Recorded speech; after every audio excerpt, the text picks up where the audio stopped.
ಪತಿಂ ಸುರಗುರುಂ ವಂದೇ ಜಗತ್ಕಾರಣಂ ವಂದೇ ಪನ್ನಗಭೂಷಣಂ ಮೃಗಧರಂ ವಂದೇ ಪಶೂನಾಂ ಪತಿಂ ವಂದೇ ಸೂರ್ಯಶಶಾಂಕವನ್ಹಿನಯನಂ ವಂದೇ ಮುಕುಂದ ಪ್ರಿಯಂ ವಂದೇ ಭಕ್ತಜನಾಶ್ರಯಂ ಚ ವರದಂ ವಂದೇ ಶಿವಂ ಶಂಕರಂ. ಭವಾನಿ ಶಂಕರೌ ವಂದೇ ಶ್ರದ್ಧಾ ವಿಶ್ವಾಸರೂಪಿಣೌ ಯಾಭ್ಯಾಂ ವಿನಾ ನ ಪಶ್ಯಂತಿ ಸಿದ್ಧಾ ಸ್ವಾಂತಸ್ಥಮೀಶ್ವರಂ. ಕರ್ಪೂರ ಗೌರಂ ಕರುಣಾವತಾರಂ ಸಂಸಾರಸಾರಂ ಭುಜಗೇಂದ್ರಹಾರಂ ಸದಾ ವಸಂತಂ ಹೃದಯಾರವಿಂದೇ ಭವಂ ಭವಾನಿ ಸಹಿತಂ ನಮಾಮಿ.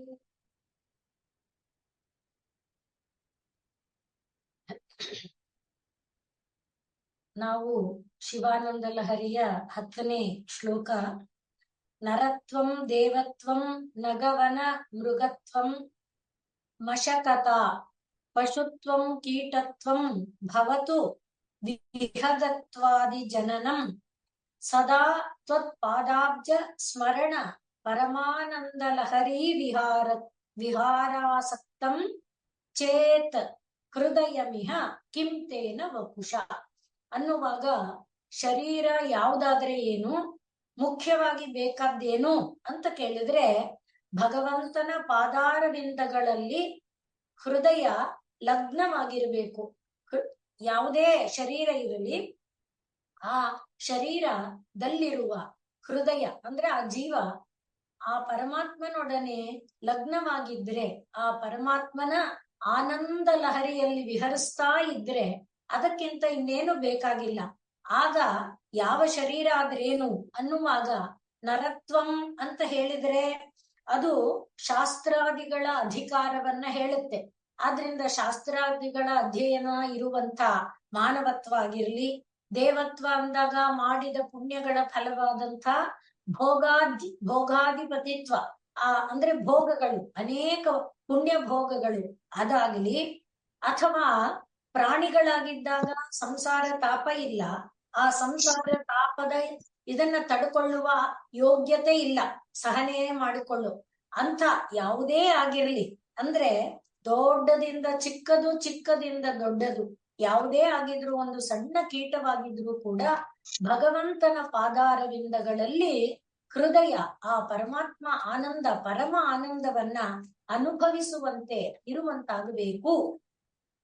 ಅದು ಶರೀರ ಧಾರಣೆಯ ಸಾರ್ಥಕತೆ. ಅದನ್ನ ನಾವು ಅನೇಕ ಬಾರಿ ಹೇಳಿಕೊಂಡಿದ್ದೇವೆ, ಭಾಗವತದಲ್ಲಿ ಕೂಡ ಹೇಳಿಕೊಂಡಿದ್ದೇವೆ. ವಿಶೇಷವಾಗಿ ಮಾನವ ಶರೀರ ದೊರಕಿದೆ ಅಂದ್ರೆ ಅದರ ಪರಮ ಪ್ರಯೋಜನ ಲೋಕದಲ್ಲಿ ಉನ್ನತ ಸ್ಥಾನ ಗಳಿಸೋದು, ಉನ್ನತ ಅಧಿಕಾರ ಗಳಿಸೋದು, ಎಲ್ಲರಿಗಿಂತ ದೊಡ್ಡ ಐಶ್ವರ್ಯವಂತನಾಗುವುದು, ಇದೆಲ್ಲವನ್ನು ಮೀರಿ ಪರಮಾನಂದ ಲಹರಿಯಲ್ಲಿ ವಿಹರಿಸ್ತಾ ಇರುವಂತದ್ದೇ ಜೀವನದ ಪರಮ ಗುರಿ ಅನ್ನುವುದನ್ನ ನಾವು ನೋಡ್ಕೊಂಡಿದ್ವಿ. ನೋಡ್ಕೊಳ್ತಾ ಬರ್ತಿದೀವಿ, ನೋಡ್ಕೊಳ್ತಾ ಬರ್ತಿದೀವಿ. ಅದನ್ನೇ ಈ ಒಂದು ಶ್ಲೋಕದಲ್ಲಿ ನರತ್ವಂ ದೇವತ್ವಂ ನಗವನ ಮೃಗತ್ವಂ ಮಶಕತಾ, ಇಲ್ಲಿ ಅದಕ್ಕೆ ಚೇತ್ ಅನ್ನುವ ಒಂದು ಇದನ್ನ ಹಾಕಿದ್ದಾರೆ. ಹೃದಯ ಎಂಬುದು ಭಗವಂತನ ಪಾದಾರವಿಂದಗಳಲ್ಲಿ ಲಗ್ನವಾಗುತ್ತೆ ಅನ್ನೋದಾದರೆ ಯಾವ ಜನ್ಮ ಬೇಕಾದ್ರಾಗ್ಲಿ, ಆಗಲ್ಲ ಅನ್ನೋದಾದ್ರೆ ಯಾವ ಜನ್ಮ ಬೇಕಾದ್ರಾಗ್ಲಿ. ಯಾಕಂದ್ರೆ ಯಾವ ಜನ್ಮ ಬಂದರೂ ಪ್ರಯೋಜನ ಇಲ್ಲ. ಯಾವ ಜನ್ಮ ಬಂದರೂ ಕೂಡ ಪ್ರಧಾನವಾದ ವಿಷಯ ಏನಪ್ಪಾ ಅಂದ್ರೆ ಭಗವಂತನ ಪಾದಾರವಿಂದಗಳ ಆ ಆನಂದಾಮೃತವನ್ನ ಆಸ್ವಾದನೆ ಮಾಡೋದೇ ಶರೀರ ಪ್ರಾಪ್ತಿಯ ಪರಮ ಪ್ರಯೋಜನ. ಅದನ್ನ ಹೇಳಿದ್ದಾರೆ. ಆದ್ರಿಂದಲೇ ನಮಗೆ ಇದರಲ್ಲಿ ಹೇಳುವಾಗ ಪಶುಂ ವೇತ್ಸಿ ಚೇತ್, ನನ್ನನ್ನು ಪಶುಂ ವೇತ್ಸಿ ಚೇತ್, ಪಶು ಅಂತ ನೀನು ತಿಳ್ಕೊಳ್ತೀಯ ಅಂದ್ರೆ ತಮೇವ ಅಧಿರೂಢ, ಅದರ ಮೇಲೆ ಕೂತ್ಕೊಂಡಿರ್ತೀಯ ನೀನು, ಅಂದ್ರೆ ಎತ್ತಿನ ಮೇಲೆ ಕೂತಿರ್ತೀಯ. ಇನ್ನು ನಾನು ಕಲಂಕ ಅಂದ್ರೆ ದೋಷಪೂರ್ಣನಾದವನು ಅಂತ ನೀನು ಭಾವಿಸೋದಾದ್ರೆ, ಕಲಂಕೀತಿವಾ, ದೋಷಪೂರ್ಣನಾದವನು ಕಲಂಕವುಳ್ಳವನು ಅಂದ್ರೆ ಮೂರ್ಧನಿ ಧತ್ಸೆ, ಆ ಕಳಂಕ ಇರುವ ಚಂದ್ರನನ್ನ ತಲೆ ಮೇಲೆ ಹೊತ್ಕೊಂಡಿದೀಯಾ.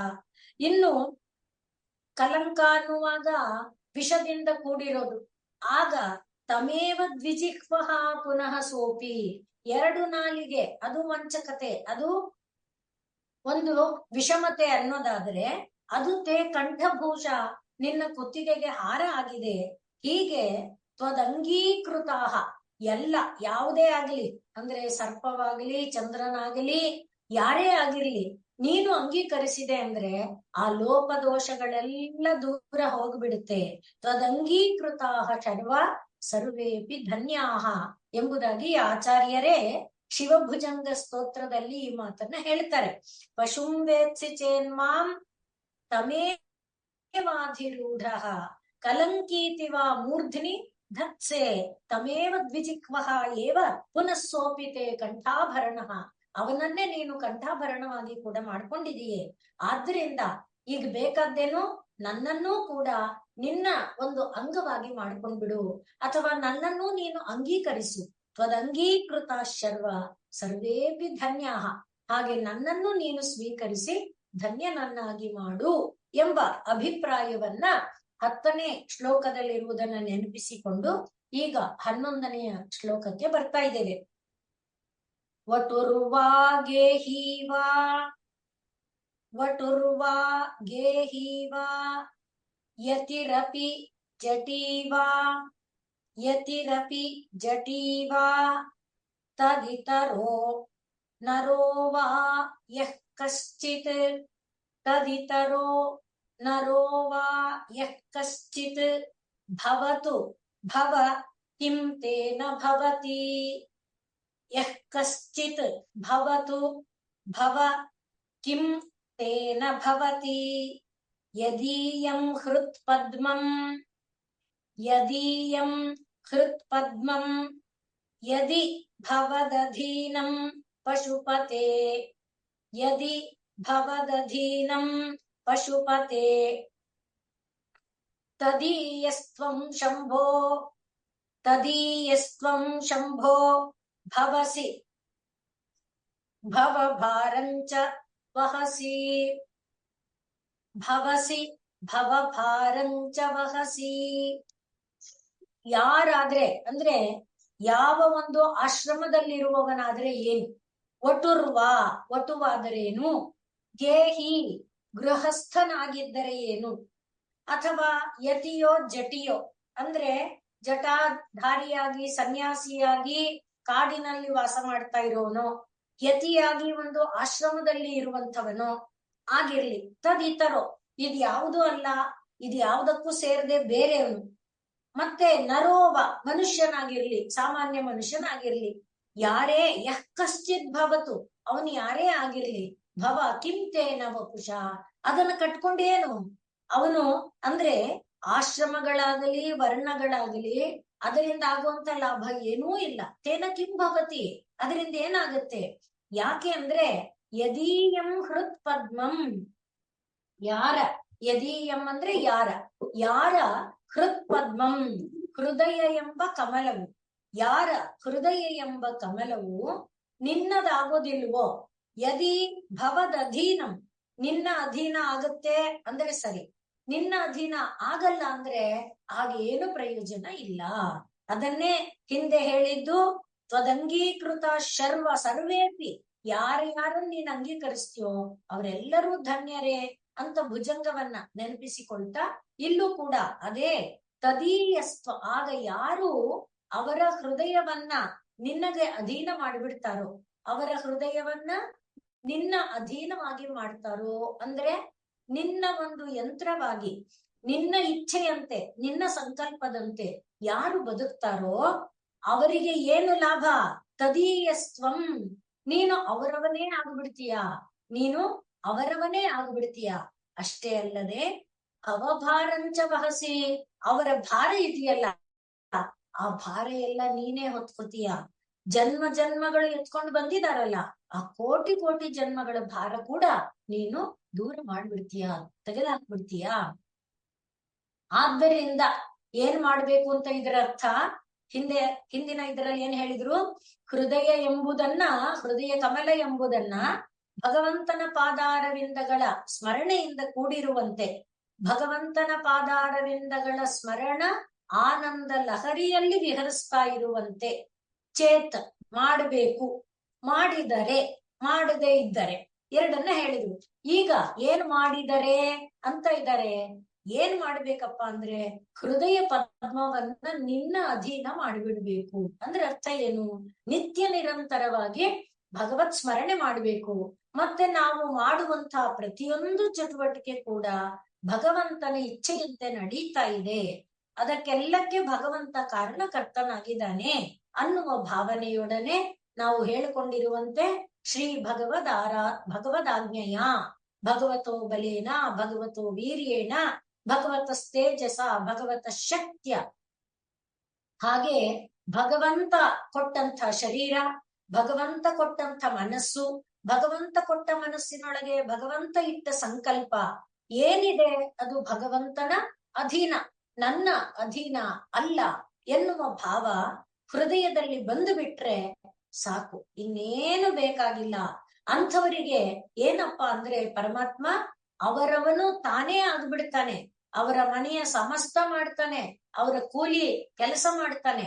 ನಾವು ನೋಡಿದ್ದೇವೆ, ಒಬ್ಬ ಕ್ಷೌರಿಕ ಪರಮಾತ್ಮನ ಧ್ಯಾನದಲ್ಲಿ ಅಂದ್ರೆ ಪರಮಾತ್ಮನಿಗೆ ತನ್ನ ಹೃದಯವನ್ನ ಅರ್ಪಣೆ ಮಾಡಿಕೊಂಡು ಮೈ ಮರೆತು ಬಿಟ್ಟಿದ್ದಾನೆ.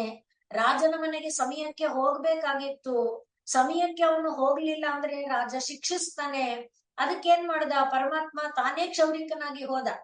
ಆ ರೀತಿಯಲ್ಲಿ ಯಾವ ಒಂದು ಕೆಲಸ ಬೇಕಾದ್ರೂ ಯಾರು ತನಗೆ ಹೃದಯವನ್ನ ಕೊಟ್ಕೊಂಡ್ಬಿಟ್ಟಿದ್ದಾರೆ ಅವರ ಸಮಸ್ತ ಕೆಲಸವನ್ನ ಅವನು ಮಾಡ್ತಾನೆ. ಅದು ಅವನವನು ಆಗ್ಬಿಡ್ತಾನವನು.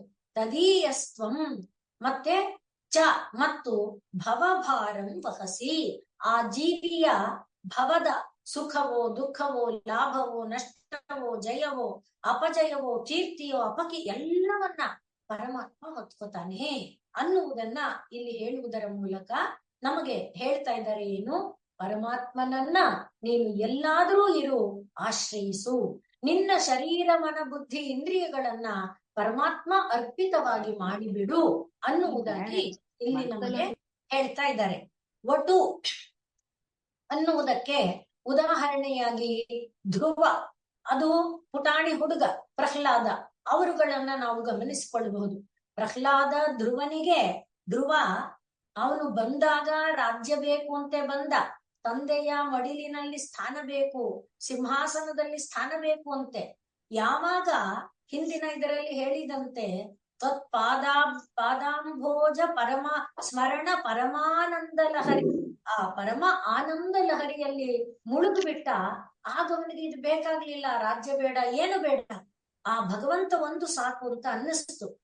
ಆದ್ರೆ ಪರಮಾತ್ಮ ಎಲ್ಲ ಕೊಟ್ಟ, ಈ ಲೋಕದಲ್ಲಿ ಕೊಟ್ಟ, ಪರಲೋಕದಲ್ಲಿ ಕೊಟ್ಟ, ಪರಲೋಕದಲ್ಲೂ ಉನ್ನತವಾದ ಸ್ಥಾನಾದಿಗಳನ್ನ ಕೊಟ್ಟಿದ್ದಲ್ಲದೆ ಅವನ ತಾಯಿಗೂ ಕೊಟ್ಟು ಮತ್ತೆ ಅವನಿಗೆ ದಿವ್ಯ ಸಾನ್ನಿಧ್ಯವನ್ನು ಕೊಟ್ಟ. ಈ ರೀತಿಯ ಒಂದು ಉದಾಹರಣೆಯನ್ನ ನೋಡ್ತೇವೆ. ಹಾಗೆ ಗೇಹಿ ಗೃಹಸ್ಥ ಅಂದ್ರೆ ಸುಮ್ನೆ ಒಂದೊಂದು ಉದಾಹರಣೆ ನೋಡೋದಷ್ಟೇ.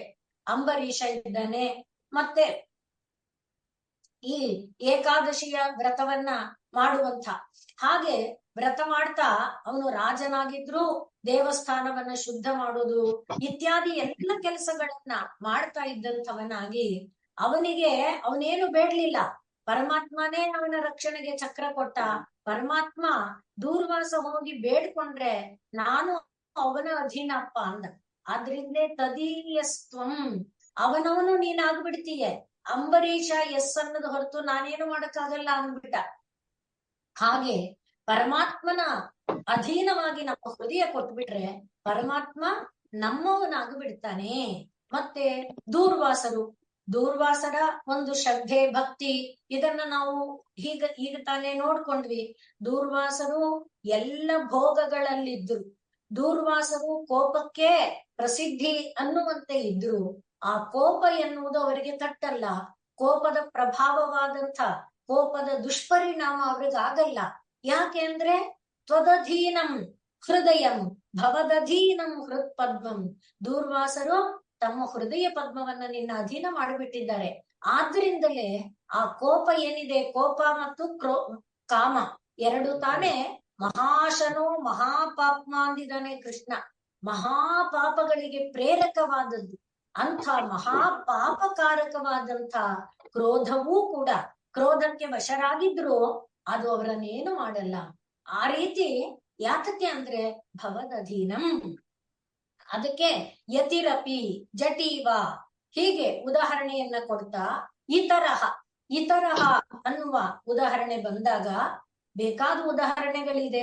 ಧೃತರಾಷ್ಟ್ರನನ್ನ ಹೇಳುತ್ತೆ ಶಾಸ್ತ್ರಗಳಲ್ಲಿ ಹೇಳುವಾಗ.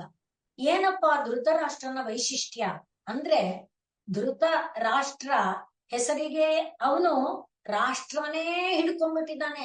ಆ ಸಿಂಹಾಸನ ಬಿಡಕ್ಕೆ ತಾನು ತಯಾರಿಲ್ಲ, ತನ್ನ ಮಕ್ಕಳಿಗೆ ಅದು ಅಂಟುಕೊಳ್ಬೇಕು ಅಂತಾನು ಯೋಚನೆ ಮಾಡ್ತಾ ಇದ್ದಾನೆ. ಅಷ್ಟು ಮಟ್ಟಿನ ಒಂದು ರಾಜ್ಯ ಮೋಹ, ಮತ್ತೆ ಪುತ್ರ ಮೋಹ. ಹಾಗೆ ಇದ್ದಂಥ ಧೃತರಾಷ್ಟ್ರ ಮಕ್ಕಳೆಲ್ಲ ಮೃತರಾದ ಮೇಲೆ, ಯುಧಿಷ್ಠಿರಾದಿಗಳು ರಾಜ್ಯವನ್ನ ಸ್ವೀಕರಿಸಿದ ಮೇಲೆ, ಯುಧಿಷ್ಠಿರ ದೊಡ್ಡಪ್ಪನನ್ನ ತಂದೆಯಂತೆ ಗೌರವಿಸ್ತಿದ್ದಾನೆ, ಪ್ರೀತಿಸ್ತಿದ್ದಾನೆ, ಆಧರಿಸ್ತಾ ಇದ್ದಾನೆ. ಪ್ರತಿನಿತ್ಯವೂ ಕೂಡ ತನ್ನ ಆಹ್ನಿಕದ ಆರಂಭಕ್ಕೆ ಮೊದಲೇ ಸೂರ್ಯೋದಯ ಆದ ತಕ್ಷಣ ದೇವರಿಗೆ ಕೈ ಮುಗಿದವನು ತಂದೆ ತಾಯಿಗೆ ಕೈ ಮುಗಿದು ಆನಂತರ ಆಹ್ನಿಕಗಳನ್ನ ಆರಂಭ ಮಾಡ್ತಾನೆ. ಹಾಗೆ ಪ್ರತಿದಿನ ತಂದೆ ತಾಯಿಗೆ ನಮಸ್ಕಾರ ಮಾಡುವ ಇದರಲ್ಲಿ ಧೃತರಾಷ್ಟ್ರ, ಗಾಂಧಾರಿ, ಕುಂತಿ ಎಲ್ಲರಿಗೆ ನಮಸ್ಕಾರ ಮಾಡ್ತಾನೆ. ಅಷ್ಟು ಮಟ್ಟಿಗೆ ಮಾಡ್ತಾ ಇರೋದು ನೋಡಿ, ಮತ್ತೆ ಧೃತರಾಷ್ಟ್ರನಿಗೆ ಧೃತರಾಷ್ಟ್ರತ್ವ ಬಂದ್ಬಿಡ್ತು. ರಾಷ್ಟ್ರದ ಮೇಲಿನ ಒಂದು ಇದೇ ಬಂತು. ಹಾಗೆ ಇದ್ದಂಥವನಿಗೆ ವಿದುರ ಕೋಪ ಅಂದ್ರೆ ಇವನು ದುರ್ಯೋಧನ ಬಾಯಿಗೆ ಬಂದಂಗ್ ಬೈದ್ ಬಿಟ್ಟಿದ್ನಲ್ಲ, ನಿನ್ನನ್ ಯಾರು ಇದ್ರಲ್ಲಿ ಬರಕ್ ಹೇಳಿದ್ರು, ಆತರ ಎಲ್ಲ ಹೀನವಾಗಿ ಬೈದಾಗ ಅವರು ಯುದ್ಧ ಬೇಕಾರ್ ಮಾಡ್ಕೊಳ್ಳಿ, ಏನಾದ್ರೂ ಮಾಡ್ಕೊಳ್ಳಿ ಅಂತ ವಿದುರ ಹೊರಟು ಹೋಗಿದ್ದ. ಎಲ್ಲಾ ಯಾತ್ರೆಗಳನ್ನ ಮುಗಿಸಿಕೊಂಡು ವಿದುರ ಈಗ ಬಂದ್ರೆ ಧೃತರಾಷ್ಟ್ರ ಮತ್ತೆ ಧೃತರಾಷ್ಟ್ರನೇ ಆಗಿದ್ದಾನೆ. ಆಗ ವಿದುರ ಧೃತರಾಷ್ಟ್ರನಿಗೆ ಅನೇಕ ತತ್ವಗಳನ್ನ ಉಪದೇಶ ಮಾಡಿದ.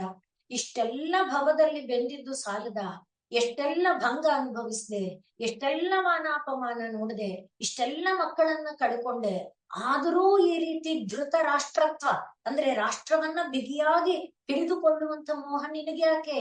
ಅವರಿಗೆ ಪಾಂಡುವಿನ ಮಕ್ಕಳು ನಿನ್ನನ್ನ ಗೌರವಿಸ್ತಿದ್ದಾರೆ ನಿಜ, ಆದ್ರೆ ನಿನಗೆ ನಾಚಿಕೆಯಾಗ್ಬೇಕು.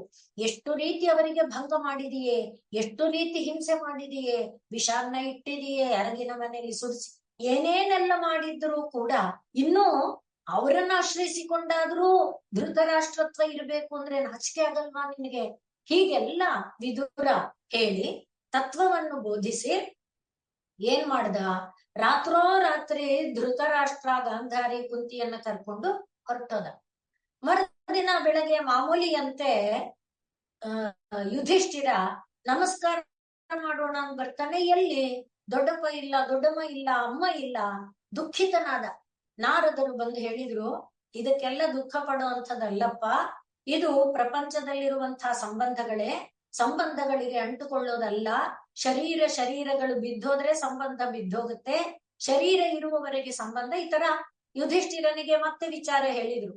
ಇಷ್ಟು ವಿಷಯ ಯಾಕೆ ಒತ್ತಿ ಹೇಳ್ತಾ ಇದ್ದೀನಿ ಅಂದ್ರೆ, ಅಂಥ ಭೌತಿಕವಾದ ಭೋಗ, ಭೌತಿಕವಾದ ಸ್ಥಾನ ಅದಕ್ಕೆ ಕಚ್ಚಿದವನು.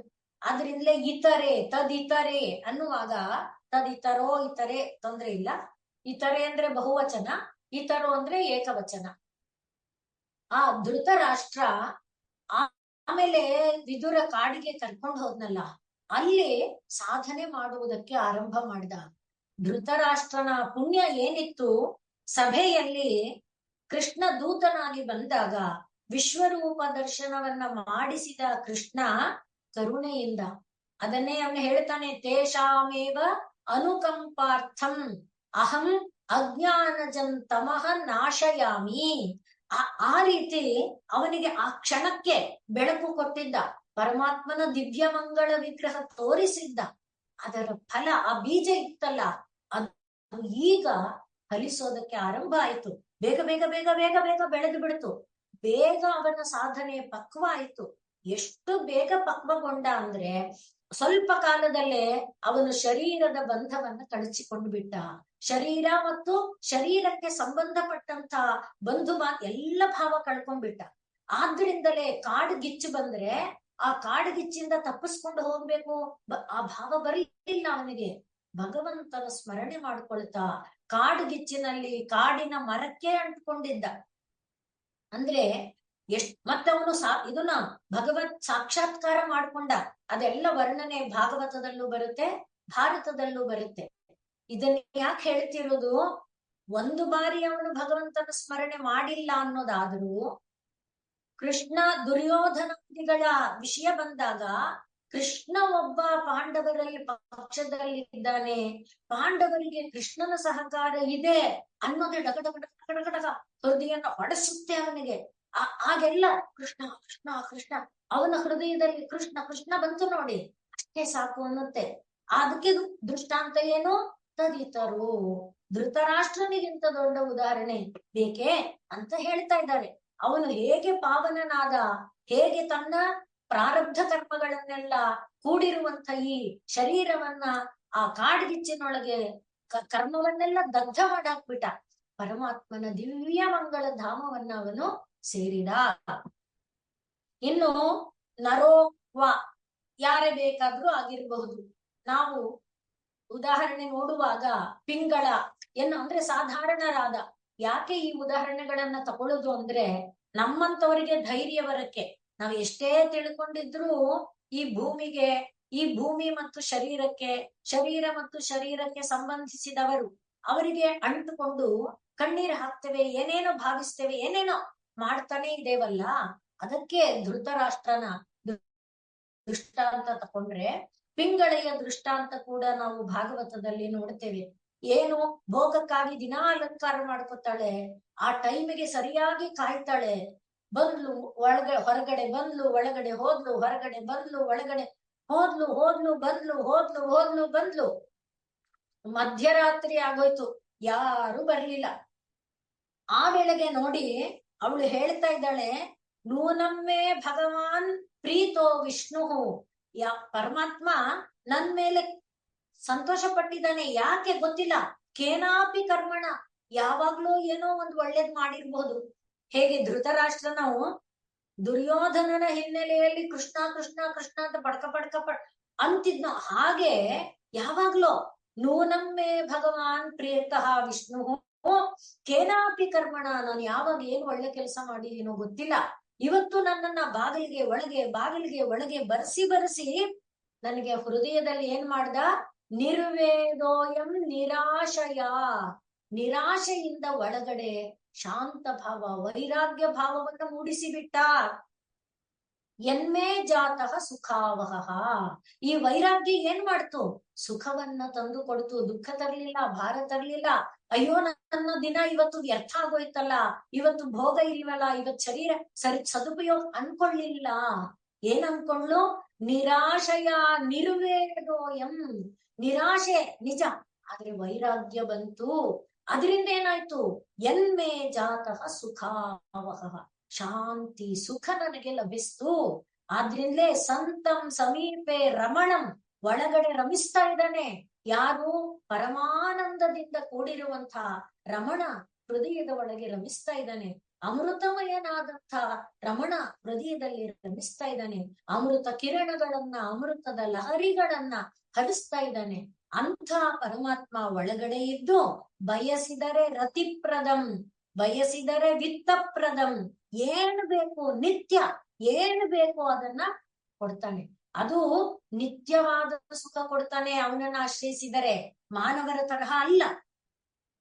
ಅಂಥದಿದ್ರೂ ನಾನು ಅದನ್ನೆಲ್ಲ ವಿಹಾಯ ಬಿಟ್ಟು ಅಕಾಮದಂ, ಯಾವ ಒಂದು ತೃಪ್ತಿ ಇಲ್ಲ, ಅಂಥ ಒಂದು ದುಃಖ ಭಯಾದಿ ಶೋಕ ಮೋಹಪ್ರದಂ, ದುಃಖ ಭಯ ಶೋಕ ಮೋಹ ಇವುಗಳನ್ನೇ ಕೊಡುವಂತಹ ಈ ಶರೀರಕ್ಕೆ ಕಚ್ಕೊಂಡು ಒದ್ದಾಡ್ಬಿಟ್ನಲ್ಲ, ಅಯ್ಯೋ ಅಜ್ಞಾ, ಎಂಥ ಮೂಢೆ ನಾನು, ಆದರೆ ಅಹೋ ಮಯಾತ್ಮ ಪರಿತಾಪಿತೋ ವೃಥ.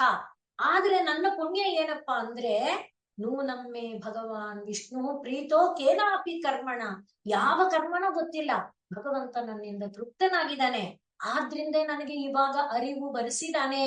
ಸಂಸಾರ ಕೂಪೆ ಪತಿತಂ, ಸಂಸಾರ ಎನ್ನೋ ಬಾವಿಲಿ ಬಿದ್ದುಬಿಟ್ಟಿದ್ದೀನಿ. ವಿಷಯೈಹಿ ಮುಷಿತೆ ಕ್ಷಣ, ಶಬ್ದ ಸ್ಪರ್ಶ ರೂಪ ರಸಗಂಧ ಕದ್ದಾಕ್ಬಿಟ್ಟಿದೆ, ಎಳೆದು ಕದ್ದು ಬಿಟ್ಟಿದೆ. ನನ್ನ ಇಡೀ ಶರೀರ ಮನ ಬುದ್ಧಿ ಇಂದ್ರಿಯಗಳನ್ನೆಲ್ಲ ಎಳೆದು ಬಿಟ್ಟಿದೆ. ಆದರೂ ಮತ್ತೆ ಗ್ರಸ್ತಂ ಕಾಲಾಹಿನ, ಕಾಲ ಎಂಬ ಸರ್ಪ ನನ್ನನ್ನು ಹಾಕಿ ಹಿಡಿದು ಎಳೀತಾ ಇದೆ. ಹಾಗಿದ್ರೂ ಕೂಡ ನನ್ನನ್ನು ಭಗವಂತ ಉದ್ಧಾರ ಮಾಡಿದ್ನಲ್ಲ. ಅತ್ಯಂತ ಸುಖಾವಹವಾದಂಥ ಒಂದು ವೈರಾಗ್ಯವನ್ನ ನನ್ನ ಹೃದಯದಲ್ಲಿ ಉಂಟು ಮಾಡಿದ್ನಲ್ಲ. ನಾನು ಎಂಥ ಧನ್ಯೆ. ಯಾವತ್ತು ಏನು ಉತ್ತಮವಾದ ಕರ್ಮ ಮಾಡಿದ್ನೋ ಏನೋ ಎಂಬುದಾಗಿ ಆ ತಾಯಿ ಹೇಳ್ತಾಳೆ. ಹಾಗೆ ಆದ್ರಿಂದ ಈಗ ಅನ್ಕೊಳ್ಳೋದೇನಂದ್ರೆ, ಎಷ್ಟೋ ಜನರು ಈ ಶಾಸ್ತ್ರಾದಿಗಳ ವಿಷಯ ಬಂದಾಗ ಶಾಸ್ತ್ರಗಳ ಅಧ್ಯಯನ ಇಲ್ಲದೆ ಇರೋವನಿಗೆ ಮುಕ್ತಿ ಇಲ್ಲ. ಶಂಕರರು ಹೇಳ್ಬಿಟ್ಟಿದಾರಲ್ಲ ಮೇಡಮ್, ಜ್ಞಾನ ಇಲ್ಲ ಅಂದ್ರೆ ಮುಕ್ತಿ ಇಲ್ಲ. ಅದ್ ಹೇಗೆ? ಆದ್ರಿಂದ ಶಾಸ್ತ್ರ ಅಧ್ಯಯನ ಮಾಡ್ಬೇಕು. ಶಾಸ್ತ್ರ ಅಧ್ಯಯನದಿಂದ ಏನು ಅಂತಲೂ ಶಂಕರರು ಹೇಳಿದ್ದಾರೆ. ಯಾಕೆ? ನಹಿ ನಹಿ ರಕ್ಷತೆ ಡುಕ್ರಿಂಕರಣೆ ಭಜ ಗೋವಿಂದ ಮಂದಿದ್ದಾರೆ. ಆದ್ರೆ ನಮ್ಗೆ ಹಾಗನ್ಸಲ್ಲ. ತುಂಬಾ ಜನ ಹಾಗೆ ಹೇಳ್ತಾರೆ, ಅದಕ್ಕೋಸ್ಕರ ಹೇಳ್ತಿದ್ದೀನಿ. ಆದ್ರಿಂದ ನರತ್ವಂ ಅಂದಾಗ ಶಾಸ್ತ್ರಾಧಿಕಾರತ್ವ ಇದೆ, ಆದರೆ ಅದರಿಂದ ಪ್ರಯೋಜನ ಇಲ್ಲ. ನಾನು ಮಾಡಿರುವಂತಹ ನರ ಅಥವಾ ಯಾವುದೇ ಜನ್ಮದಲ್ಲಿ ಮಾಡಿದ ಪುಣ್ಯದ ಫಲವಾಗಿ ಮೇಲಿನ ಲೋಕಗಳು ನನಗಿದೆ.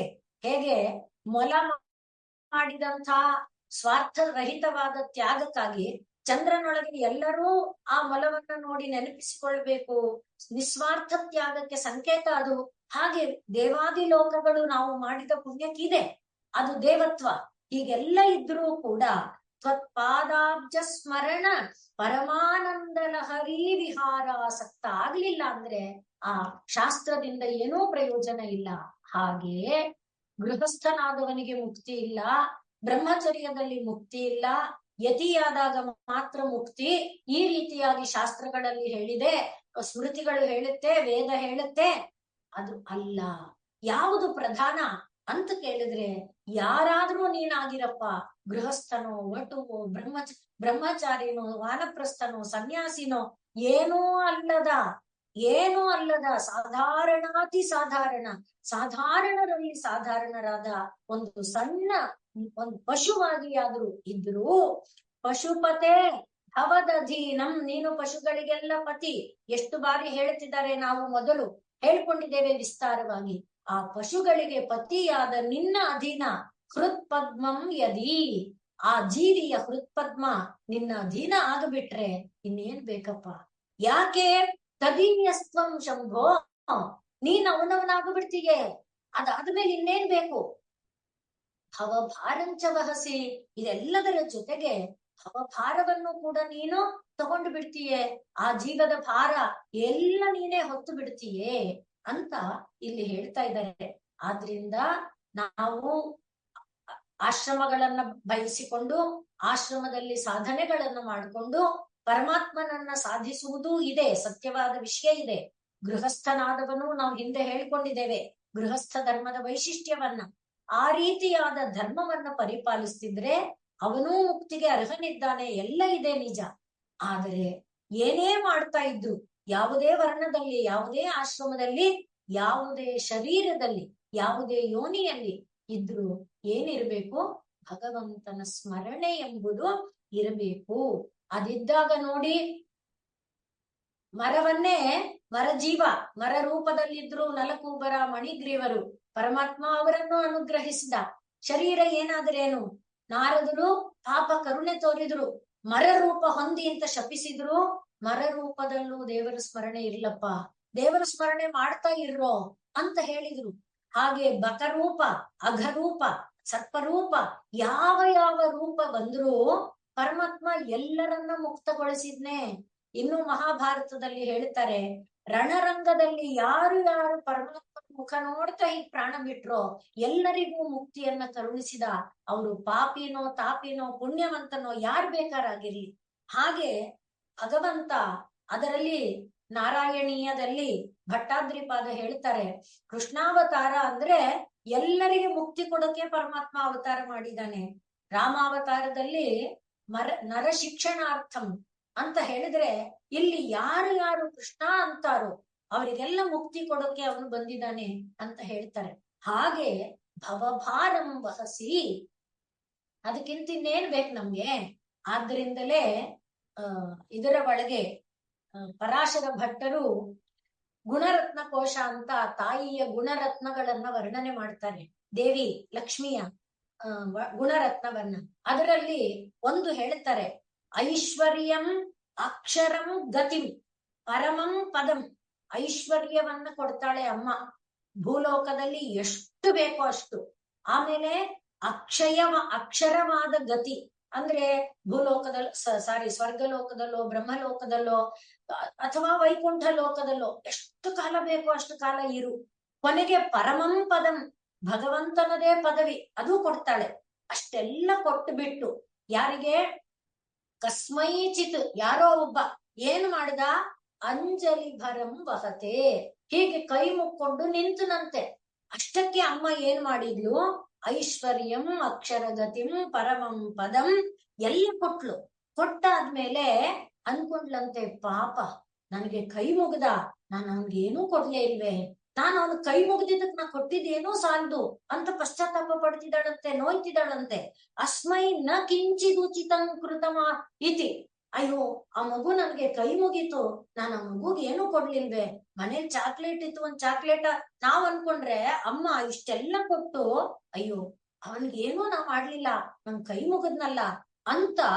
ಅಂಬ ತ್ವಂ ಲಜ್ಜಸೆ, ಇದು ಎಂಥ ಔದಾರ್ಯ ಭಾವ ಅಮ್ಮ, ಇದೆಂಥ ಉದಾರ ಭಾವ. ಕಥಯ ಕೋಯಂ ಉದಾರ ಭಾವ ಅಂತಾರೆ. ಹಾಗೆ ಪರಮಾತ್ಮ ಅವನನ್ನ ಹೃದಯಾರವಿಂದಗಳಲ್ಲಿ ಒಂದು ಬಾರಿ ಭಾವಿಸಿದರೆ ಎಲ್ಲ ಕೊಟ್ಟು ತಾನು ಸೇವಕರ ಸೇವಕನಾಗಿ ಇರುವಂತಹ ಪರಮಾತ್ಮ ಇರುವಾಗ ಅವನಿಗೆ ನಮ್ಮ ಹೃದಯಾರವಿಂದಗಳನ್ನ ಅಧೀನ ಮಾಡಬೇಕು. ಇಷ್ಟೇ ನಾವು ಜೀವನದಲ್ಲಿ ಮಾಡ್ಬೇಕಾದ್ದು ಅಂತ ಹೇಳ್ತಾರೆ. ಇನ್ನು ಯಾಮನಾಚಾರ್ಯರು ಕೂಡ ಸ್ತೋತ್ರ ರತ್ನದಲ್ಲಿ ಹೇಳುವಾಗ, ತ್ವದಂಘ್ರಿ ಉದ್ದೇಶ್ಯ, ನಿನ್ನ ಪಾದಾರವಿಂದಗಳನ್ನ ನೆನಪು ಮಾಡ್ಕೊಂಡು, ಕದಾಪಿ ಯಾವಾಗ್ಲೋ ಎಲ್ಲೋ ಹೇಗೋ, ಕೇನಚಿತ್ ಯಾರೋ ಅಂದ್ರೆ ಈ ವರ್ಣಾಶ್ರಮ ಯಾರೇ ಆಗಿರ್ಲಿ, ಯಥಾ ತಥಾವ, ಕದಾಪಿ ಕೇನಚಿತ್ ಯಥಾ ತಥಾವ, ಹೇಗಾದ್ರೂ ಸರಿ, ಸಕೃತ್ ಕೃತೋ ಅಂಜಲಿ. ಸಕೃತ್ ಅಂದ್ರೆ ಒಂದು ಬಾರಿ ಕೈ ಮುಗಿದು ಬಿಟ್ರೆ ಆ ಕ್ಷಣ ಏನಾಗತ್ತಂತೆ, ಮುಷ್ಣಾತಿ ಎಲ್ಲ ಅಶುಭಾನಿ ಅಶೇಷತಃ, ಎಲ್ಲ ಅಶುಭಗಳು ಪೂರ್ಣ ಅಳಿಸಿ ಹೋಗ್ಬಿಡುತ್ತೆ. ಮುಷ್ಣಾತಿ ಅಶುಭಾನಿ ಅಶೇಷತಃ, ಮತ್ತೆ ಶುಭಾನಿ ಪುಷ್ಣಾತಿ, ಶುಭಗಳ ರಾಶಿಯನ್ನ ಜೋಡಿಸ್ತಾನೆ. ಅಷ್ಟೇ ಅಲ್ಲ, ನ ಜಾತು ಹೀಯತೆ, ಅದು ಖಾಲಿ ಆಗಲ್ಲ. ಯಾವುದು ಶುಭ ಕೊಟ್ನಲ್ಲ ಅದು ಖಾಲಿ ಆಗಲ್ಲ. ಆ ರೀತಿ ಪರಮಾತ್ಮನ ಪರಮ ಕೃಪೆಪ್ಪ. ಹಾಗೆ ಪರಮ ಕೃಪಾಮಯನಾದ ಪರಮಾತ್ಮ ಇರುವಾಗ ಯಾಕೆ ಪರಮಾತ್ಮನನ್ನ ಆಶ್ರಯಿಸಲ್ಲ? ಒಂದು ಸಲಿ ಹೃದಯವನ್ನ ಭಗವಂತನ ಅಧೀನ ಮಾಡ್ಬಿಡು ಸಾಕು. ಆಗ ನೀನು ಎಲ್ಲಿ ಬೇಕಾದ್ರೆ ಇರು, ಹೇಗ್ ಬೇಕಾದ್ರೆ ಇರು, ಬೆಟ್ಟದಲ್ಲಿರು, ಗುಹೆಯಲ್ಲಿರು, ಮನೆಯಲ್ಲಿರು, ಬ್ರಹ್ಮಚಾರಿಯಾಗಿರು, ಪ್ರಾಣಿಯಾಗಿರು, ಪಶು ಆಗಿರು, ಪಕ್ಷಿ ಆಗಿರು, ಕೀಟ, ಏನ್ ಬೇಕಾದ್ರೂ ಆಗಿರು, ನಿನಗೆ ಆ ಪರಮಾತ್ಮನ ದಿವ್ಯ ಸಾನ್ನಿಧ್ಯದ ಅಮೃತಾಸ್ವಾದನ ದೊರಕುತ್ತೆ ಅನ್ನುವುದನ್ನ ಹೇಳ್ತಾ ನಮ್ಗೇನ್ ಹೇಳ್ತಿದ್ದಾರೆ? ನಮ್ಮ ಹೃದಯವನ್ನ ಭಗವಂತನ ಅಧೀನ ಮಾಡ್ಬೇಕು. ಅದಕ್ಕೆ ಯದಿ ಅಂತ ಹೇಳಿದ್ದಾರೆ. ನೀವು ಮಾಡ್ದೆ ಅಂತಾದ್ರೆ, ಅಲ್ಲಿ ಚೇತ್ ತಂದಿದ್ದಾರೆ, ಮಾಡಿದರೆ, ಇಲ್ಲಿ ಮಾಡ್ದೆ ಅಂತ ಆದರೆ ಅಂತ ಹೇಳ್ತಾ ಇದ್ದಾರೆ. ಇದಕ್ಕೆ ಕಬೀರರು ಅತ್ಯಂತ ನಮಗೆ ಗೊತ್ತಿದೆ. ಕಬೀರರ ಭಕ್ತಿ ಜನ್ಮತಃನೇ ಭಕ್ತರು. ರಾಮ ಅಂದ್ರೆ ಗುರುವಿನಿಂದ ಮಂತ್ರವನ್ನ ಪಡೆಯೋದಕ್ಕೋಸ್ಕರ ಎಷ್ಟು ಕಷ್ಟಪಟ್ರು. ಗುರು ಅವರಿಗೆ ಸಿಕ್ಕದೇ ಇದ್ದಾಗ ಆ ಗುರು ಪ್ರತಿದಿನವೂ ಸ್ನಾನ ಘಟ್ಟಕ್ಕೆ ಬರ್ತಾರೆ ಅಂತ ಸ್ನಾನ ಘಟ್ಟದ ಕಲ್ಲಿನ ಮೇಲೆ ಮಲ್ಕೊಂಡಿದ್ದು, ಅವರು ಕತ್ತಲೆಯಲ್ಲಿ ಬರ್ತಾರೆ ಬೆಳಗಿನ ಜಾವ 3-3:30. ಗೊತ್ತಾಗದೆ ಪಾದ ಇಟ್ಟ ತಕ್ಷಣ ರಾಮ ಅಂದ್ರು. ಮಂತ್ರ ಸಿಕ್ತು. ಹಾಗೆ ಮಂತ್ರವನ್ನ ಪಡೆದುಕೊಂಡು ರಾಮ ಮಂತ್ರವನ್ನ ಜಪಿಸ್ತಾ ಇದ್ದಂತ ಪುಣ್ಯಾತ್ಮ. ಆತನ ಕೀರ್ತಿ ಎಲ್ಲ ಕಡೆಗೆ ಹಬ್ಬಿ ಬಿಡ್ತು. ನಮಗೆ ಅವರ ಕಥೆ ಬೇಕಾದಷ್ಟು ಗೊತ್ತಿದೆ, ಏನೇನೆಲ್ಲ ಅವರು ಮಾಡಿದ್ದಾರೆ ಅಂತ. ಹಾಗೆ ಅಷ್ಟು ಕೀರ್ತಿವಂತರಾದಂಥ ಕಬೀರರ್ ಎಲ್ಲೇ ಆಗ್ಲಿ ಅಸೂಯೆ ಅನ್ನೋದು ಹೆಜ್ಜೆ ಇಡುತ್ತಲ್ಲ, ಅದೇ ಬೇಡ ಅಂತ ಇಲ್ಲಿ ಹೇಳ್ತಿರೋದು. ಹೃದಯದಲ್ಲಿ ಖಾಲಿ ಇಟ್ರೆ ಇಂಥದೆಲ್ಲ ಬರುತ್ತೆ, ಭಗವಂತನ ತುಂಬ್ಕೊಂಡ್ಬಿಡಪ್ಪ, ಅದಕ್ಕೆ ಯಾವುದಕ್ಕೂ ಅವಕಾಶ ಆಗಲ್ಲ. ಕಬೀರನ ಮೇಲೆ ಅಸೂಯೆ ಬಂದು ವಾರಣಾಸಿಯಲ್ಲಿ ವಿದ್ವಾಂಸರೆಲ್ಲರೂ ಕೂಡ ಅವನ ಶಿಷ್ಯರಾದ್ರಂತೆ. ಮೊದಲು ಶಿಷ್ಯರಾಗ್ಬಿಟ್ಟು ಅವನಿಂದ ವಿಷಯ ತಿಳ್ಕೊತೀವಿ ಅಂತ ನಾಟಕ ಅಷ್ಟೇ. ಯಾವ ಸಂದರ್ಭದಲ್ಲಿ ಅವನಿಗೆ ಅವಮಾನ ಮಾಡಬೇಕು ಅಂತ ಕಾಯ್ತಾ ಇದ್ರು. ಒಂದು ಸಂದರ್ಭ ಬಂತು, ಆಗ ಇವ್ರೇನ್ ಮಾಡಿದ್ರು ಅಂದ್ರೆ, ಮೊದಲೇ ಇದೆಲ್ಲ ಮಾಡಕ್ಕಾಗಲ್ಲ. ಹಾಗಾಗಿ ಮೊದಲು ಕಬೀರರ ಶಿಷ್ಯತ್ವವನ್ನ ಹೊಂದಿ ಸ್ವಲ್ಪ ಕಾಲ ಕಳೆದು ಅವರ ಒಂದು ಸ್ನೇಹ ವಿಶ್ವಾಸ ಎಲ್ಲ ಗಳಿಸಿ ಎಲ್ಲ ಆದ್ಮೇಲೆ ಒಂದು ದಿವಸ ಕಾಶಿ ಅಂದ್ರೆ ಪಂಡಿತರ ನಿಧಿ, ಪಂಡಿತರೇ ತುಂಬಿರುವಂತ ಕ್ಷೇತ್ರ. ಒಂದು ಕಾಲದಲ್ಲಿ ಎಲ್ಲರೂ ಜ್ಞಾನಿಗಳೇ. ಅಲ್ಲಿ ಹೋಗ್ಬಿಟ್ಟು ಪ್ರತಿಯೊಬ್ಬರ ಹತ್ರ ಹೋಗಿ, ನಾಳೆ ಕಬೀರರು ಭಂಡಾರ ಇಟ್ಕೊಂಡಿದ್ದಾರೆ, ನಾಳೆ ಕಬೀರರು ಭಂಡಾರ ಇಟ್ಕೊಂಡಿದ್ದಾರೆ, ನಾಳೆ ಕಬೀರರು ಭಂಡಾರ ಇಟ್ಕೊಂಡಿದ್ದಾರೆ, ಎಲ್ಲ 11:30 ಬಂದ್ಬಿಡಿ ಅಂತ ಪ್ರತಿಯೊಬ್ಬರನ್ನು ಕಬೀರರು, ಎಲ್ಲರಿಗೂ ಕೂಡ ಕಬೀರರ ಕೈನಲ್ಲಿ ಭಂಡಾರ ತಗೊಳ್ಳೋದು ಅಂದ್ರೆ ಎಂಥ ಪುಣ್ಯ, ಎಲ್ಲರಿಗೂ ಹೇಳಿ ಬಂದು ಮೊದಲು ಸುಮ್ಮನೆ ಇದ್ರು. ಮರುದಿನ ಬೆಳಗಾದಾಗ ಆ ವಿದ್ವಾಂಸರು ಹೇಳಿದ್ರು, ಇವತ್ತು ವಿದ್ವಾಂಸರಲ್ಲಿ ಒಬ್ರು ಬಂದು ಹೇಳಿದ್ರು, ಇವತ್ತು ಎಲ್ಲಾ ವಾರಾಣಸಿ ವಿದ್ವಾಂಸರೆಲ್ಲರಿಗೂ ಕೂಡ ನೀವು ಭಂಡಾರ ಕೊಡ್ತೀರಿ, ಎಲ್ಲ ವಿದ್ವಾಂಸರು ಇವತ್ತು ಬರ್ತಿದ್ದಾರೆ ಅಂತ. ಕಬೀರರು ಏನ್ ಮಾಡ್ಬೇಕು, ಅವರ ಐಶ್ವರ್ಯ ಗೊತ್ತಿದೆ. ಆದ್ರಿಂದ ಅವ್ರೇನ್ ಮಾಡಿದ್ರು, ತಾವು ತಲೆಗೆ ಮುಸುಕು ಹಾಕೊಂಡು, ಬಟ್ಟೆ ಇಲ್ಲಿವರೆಗೂ ಕಟ್ಕೊಂಡು ತಲೆಗೆ ಮುಸುಕು ಹಾಕೊಂಡು ಹೊರಟೋದ್ರು. ಯಾರೇನ್ ಮಾಡ್ತಾರೋ ಮಾಡ್ಕೊಳ್ಳಿ, ನನಗಂತೂ ಗೊತ್ತಿಲ್ಲ, ನಾನಂತೂ ಯಾರನ್ನು ಭಂಡಾರ ಗಿಂಡಾರ ಅಂತ ಹೇಳಿದವನಲ್ಲ, ಯಾರು ಏನ್ ಮಾಡ್ಕೋತಾರೋ ಗೊತ್ತಿಲ್ಲ ಅಂತ ಕಬೀರರು ಎಲ್ಲೋ ವಾರಣಾಸಿಯಲ್ಲಿ ಎಲ್ಲೋ ಹೊಟ್ಟೋದ್ರಂತೆ. ಬೆಳಗ್ಗೆನೆ ಅವ್ರ ಕೆಲ್ಸ ಏನು, ರಾಮ ರಾಮ ರಾಮ ರಾಮ ರಾಮ ಅಷ್ಟೇ, ರಾಮ ರಾಮ ರಾಮ ರಾಮ ಜಪಿಸ್ತಾ ಇದ್ದಾರೆ. 11:30, 11:45 ಆಯ್ತು. 12 ಆದಾಗ ಅವ್ರಿಗೆ ಇರಕ್ಕಾಗಲಿಲ್ಲ. ಏನಾಗಿದೆ ನೋಡೋಣ, ಏನಾಗಿದೆ ನೋಡೋಣ ಅಂತ ಹಾಗೆ ವೇಷ ಮರೆಸ್ಕೊಂಡೇ ಬಂದ್ರಂತೆ. ಬಂದ್ರೆ ಎಲ್ಲ ಸಾಲು ಕೂತಿದ್ದಾರೆ, ಭವ್ಯವಾಗಿ ಬಾಳೆ ಎಲೆಗಳನ್ನ ಬಡಿಸಿ ಭರ್ಜರಿ ಭಂಡಾರ ಊಟ ಬಡಿಸ್ತಾ ಇದ್ದಾರೆ, ಭಕ್ಷ್ಯಭೋಜ್ಯಗಳೆಲ್ಲ ಬಡಿಸ್ತಿದೆ. ಎಲ್ಲ ಒಬ್ಬನೇ ನೋಡಿದ್ರೆ ಯಾರು, ಕಬೀರ್ನೇ ಬಡಿಸ್ತಾ ಇರೋದು. ಇವ್ರಿಗೆ ಆಶ್ಚರ್ಯ ಆಯ್ತು, ಅರೇ ಕಬೀರ ಬಡಿಸ್ತಾ ಇದ್ದಾನಲ್ಲ, ನಾನ್ ಕಬೀರ ಅಲ್ವಾ ಅಂತ ಹೇಳಿ ನೋಡೋಣ ಏನಾಗುತ್ತೆ ಅಂತ ಆ ಭಂಡಾರ ನಡೀತಾ ಇದ್ದ ಸಾಲಲ್ಲಿ ಕೊನೆಯಲ್ಲಿ ಆತನು ಕೂತ್ಕೊಂಡ್ರಂತೆ.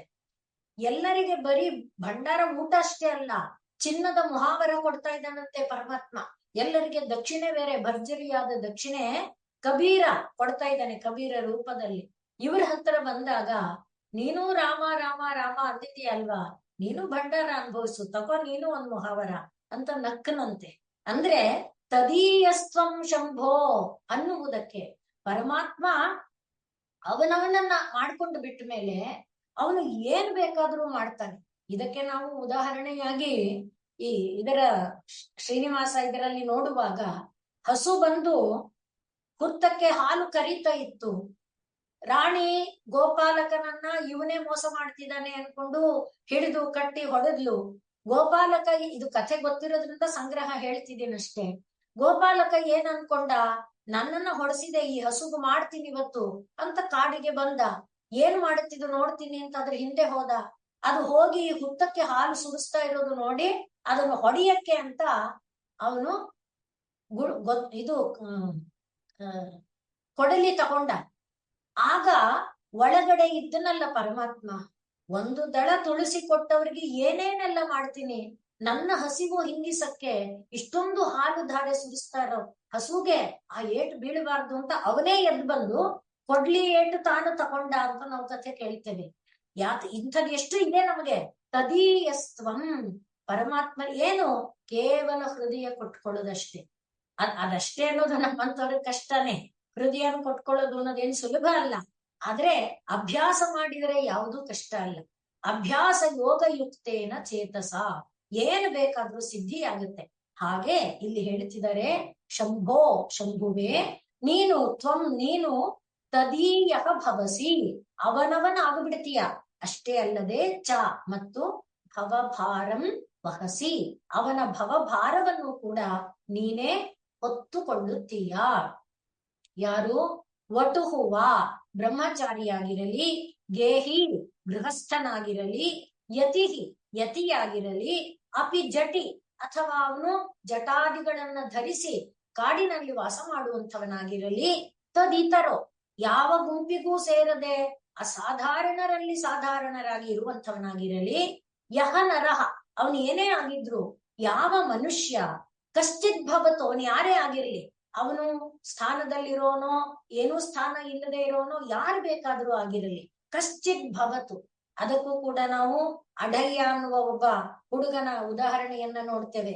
ಆ ಹುಡುಗ ತನ್ಗೆ ಯಾರು ಇಲ್ಲ, ಅನಾಥ, ತಿರುಕೊಂಡು ಬರ್ತಾ ಇರುತ್ತೆ. ಒಂದು ಆಶ್ರಮದಲ್ಲಿ ಎಲ್ಲರೂ ಭರ್ಜರಿಯಾಗಿ ಊಟ ಮಾಡ್ತಿರೋದ್ ನೋಡಿ ಗುರುಗಳನ್ನ ಕೇಳುತ್ತೆ, ನಮಗೂ ಇಲ್ಲೊಂದು ಅವಕಾಶ ಕೊಡ್ತೀರಾ? ಕೊಡ್ತೀವಪ್ಪ, ಆದ್ರೆ ಇಲ್ಲಿ ಏಕಾದಶಿ ವ್ರತ ಆಚರಣೆ ಇದೆ, ಏಕಾದಶಿ ದಿನ ಮಾತ್ರ ನಿಟ್ಟು ಉಪವಾಸ ಮಾಡ್ಬೇಕು, ಆಶ್ರಮದ ಕಂಡೀಷನ್ ಎಲ್ಲ ಹೇಳ್ತಾರೆ. ಅದು ಮೊದಲಿಗೆ ಸುಮ್ನೆ ಬರುತ್ತೆ. ಏಕಾದಶಿ ನಾಳೆ ಅನ್ನುವಾಗ ಮಗುಗೆ ಹೇಳ್ತಾರೆ ಗುರುಗಳು, ಅದು ತಿನ್ನೋ ಆಹಾರ ರೀತಿ ನೋಡಿ, ಮಗು ನಾಳೆ ಏಕಾದಶಿ ನೀನು ಉಪವಾಸ. ಗುರುಗಳೇ ಅದೊಂದು ಕ್ಷಮಿಸ್ಬಿಡಿ, ನನಗ್ ಮಾತ್ರ ಉಪವಾಸ ಇರಕ್ಕಾಗಲ್ಲ, ನಂಗೆ ಏನಾದ್ರೂ ನೀವು ಕೊಡ್ಲೇಬೇಕು. ಹಾಗಾದ್ರೆ ನೀನು ಇಲ್ಲಿರೋರು ಯಾರ ಎದುರಿಗೂ ತಿನ್ನಬಾರ್ದು, ನೀನ್ ಎಲ್ಲಾದ್ರೂ ಹೊರಗ್ ಹೋಗು, ಯಾಕೆಂದ್ರೆ ಇವರನ್ನೆಲ್ಲ ಕೆಡಿಸ್ತೀಯ ನೀನು, ನಿನ್ಗೆ ಏನ್ ಬೇಕು ಅದು ಉಗ್ರಾಣಕ್ ಹೋಗಿ ತಗೊಂಡು ಎಲ್ಲಾದ್ರೂ ಹೊರಗ್ ಹೋಗಿ ಬೇಯಿಸ್ಕೊ ಅಂತ ಹೇಳಿದ್ರು. ನಂಗೆಲ್ಲ ಬರುತ್ತೆ ಚೆನ್ನಾಗಿ, ನಾನು ಯಾರು ಗತಿ ಇಲ್ಲದವನಲ್ವಾ, ಎಲ್ಲ ಮಾಡಕ್ ಬರುತ್ತೆ. ಸರಿ, ಎಲ್ಲ ಮಾಡು, ಏನ್ ಬೇಕೋ ಮಾಡು, ತಿನ್ನು, ಆದ್ರೆ ಭಗವಂತನಿಗೆ ಕೊಟ್ಟು ಆಮೇಲೆ ತಿನ್ಬೇಕು, ಅವನು ತಿಂದ ನಂತರ ನೀನ್ ತಿನ್ಬೇಕು ಅಂತಾರೆ. ಯಾರೋ ಇವನು, ಅವನಿಗೆ ದೇವ್ರು ಗೊತ್ತಿಲ್ಲ, ದಿಂಡ್ರು ಗೊತ್ತಿಲ್ಲ, ಗುರುಗಳು ಹೇಳಿದ್ರಲ್ಲ ಅಂತ ಮೇಲು ಹೋದ, ತನಗ್ ಬೇಕಾದ ಹಿಟ್ಟು ಪಟ್ಟು ಏನೋ ತಗೊಂಡೋಗಿ ಭರ್ಜರಿ ಅಡ್ಗೆ ಮಾಡ್ಕೊಂಡ. ಕೂಗ್ತಾನೆ ಬರೋದೇ ಇಲ್ಲ. ಇದು ನಮಗೆ ದೃಷ್ಟಾಂತ ಕೋಳೂರು ಕೊಡಗುಸಿದೆ, ಮಾರ್ಕಂಡೇಯ ಇದ್ದಾನೆ, ಶ್ರೀ ಶಂಕರಾಚಾರ್ಯರೇ ಇದ್ದಾರೆ. ಕೂಗಿದ್ರೆ ಬರ್ಲೇ ಇಲ್ಲ. ಕೊನೆಗೆ ನಮ್ ಗುರುಗಳು ಹೇಳಿದ್ದಾರೆ, ದೇವರಿಗೆ ತಿನ್ನಿಸ್ದೆ, ನೀನ್ ತಿನ್ನೋ ಹಾಗಿಲ್ಲ, ನಾನು ಸತ್ತೋಗ್ತಿದ್ದೀನಲ್ಲ ಅಂದಾಗ ರಾಮ ಬಂದ. ರಾಮನಿಗೆ ಇವನು ಊಟ ಇಟ್ಟ, ನೋಡಿದ್ರೆ ಅವನ ಅಡಿಗೆ ಮಾಡಿದ್ದೆಲ್ಲ ಖಾಲಿ ಆಯ್ತು, ಇವನಿಗೆ ಏನು ಇಲ್ಲದೆ ಇಲ್ಲ. ಸರಿ, ಪೆಚ್ಚು ಮುಖ ಮಾಡ್ಕೊಂಡ್ ಬಂದ. ನೆಕ್ಸ್ಟ್ ಏಕಾದಶಿಗೆ ಇಬ್ಬರಿಗೆ ತಗೊಂಡೋದ, ಅವಾಗ ಒಬ್ಬನಿಗೆ ತಗೊಂಡೋಗಿದ್ದ, ಇಬ್ಬರಿಗಾಗುವಷ್ಟು ತಗೊಂಡೋದ್ರೆ ಸೀತೆ ಬಂದ್ಲು, ಇಬ್ಬರ ಅಡಿಗೆ ಖಾಲಿ ಆಯ್ತು. ನೆಕ್ಸ್ಟ್ ಏಕಾದಶಿಗೆ ಮೂವರಿಗೆ ತಗೊಂಡೋದ, ಅವತ್ ಲಕ್ಷ್ಮಣ ಬಂದ, ಮೂವರು ತಿಂದ್ರು, ಇವನಿಗೆ ಅವತ್ತು ಉಪವಾಸ, ಅಂದ್ರೆ 3 ಏಕಾದಶಿ ಉಪವಾಸ ಆಯ್ತು. 4 ಜನಕ್ಕೆ ತಗೊಂಡ, ನೆಕ್ಸ್ಟ್ಗೆ ನೋಡಿದ್ರೆ ಹನುಮಂತ ಬಂದ. ಅಂದ್ರೆ ಪರಮಾತ್ಮ ಯಾವ ರೀತಿ ಅನುಗ್ರಹಿಸ್ತಾನೆ ಅನ್ನಕ್ಕೆ. ಆಗ ಗುರುಗಳು ಇವನು ಸುಳ್ಳು ಹೇಳ್ತಾ ಇದ್ದಾನೆ, ಮೋಸ ಮಾಡ್ತಾ ಇದ್ದಾನೆ, ವಂಚಕ ಅಂತ ಬೈದ್ರೆ, ನೋಡಿ ಬನ್ನಿ ನೀವೇ, ನಾನು ಸುಳ್ಳು ಹೇಳಲ್ಲ. ಆ ರೀತಿ ಪರಮಾತ್ಮ ನರೋ ಕಶ್ಚಿತ್ ಭವತು, ಯಾರು ಬೇಕಾದ್ರಾಗಿರ್ಲಿ ಎಲ್ಲರನ್ನ ಕಿಂತೇನ ಭವತಿ ಭವ ಅಂದ್ರೆ ಶಿವ, ಯಾವಾಗ್ಲೂ ಇರುವಂತವನು.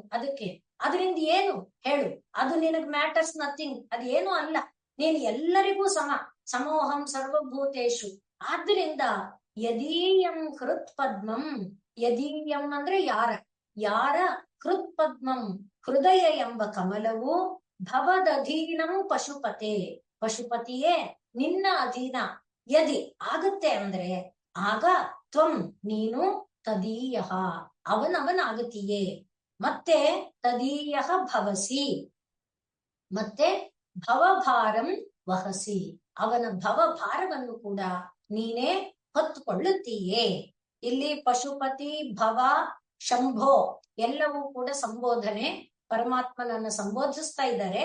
ಮತ್ತೆ ಯಾವುದೇ ವರ್ಣ ಆಶ್ರಮ ಯಾವುದೇ ಆಗಿರಲಿ, ಯಾವುದೇ ಒಂದು ಮನುಷ್ಯ ಏನು ತನ್ನ ಯದೀಯಂ ಹೃತ್ಪದ್ಮಂ, ಯದೀಯಂ ಯಾರ ಹೃದಯ ಕಮಲವು, ಯದಿ ಭವದಧೀನಂ ನಿನ್ನ ಅಧೀನ ಆಗತ್ತೆ ಅನ್ನೋದಾದ್ರೆ, ಯದಿ ಅಂದ್ರೆ ಆದರೆ, ಆಗತ್ತೆ ಅನ್ನೋದಾದ್ರೆ, ತ್ವಂ ತದೀಯ ನೀನು ಅವರವನ್ನ ಆಗ್ಬಿಡ್ತೀಯ.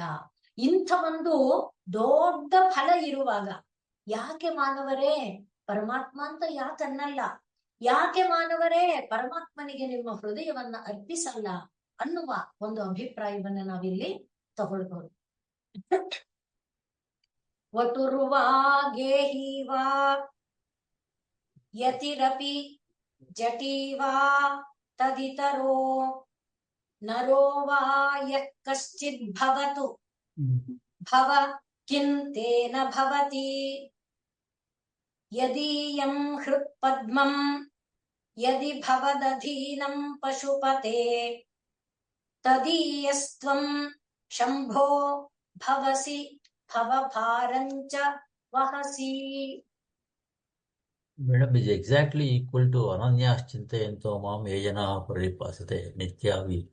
ಇನ್ನು ವರ್ಡಿಂಗ್ಸ್ ನಿತ್ಯಾಭಿಯುಕ್ತಾನಾಂ ಯೋಗಕ್ಷೇಮಹಾಮ್ಯಂ ಭವಸಿ ಭವಭಾರಂ ಚ ವಹಸಿ. ಹೌದು ಸರ್, ಸೇಮ್ ಇದು ಬರ್ತಿರ್ತಾ ಇದೆ.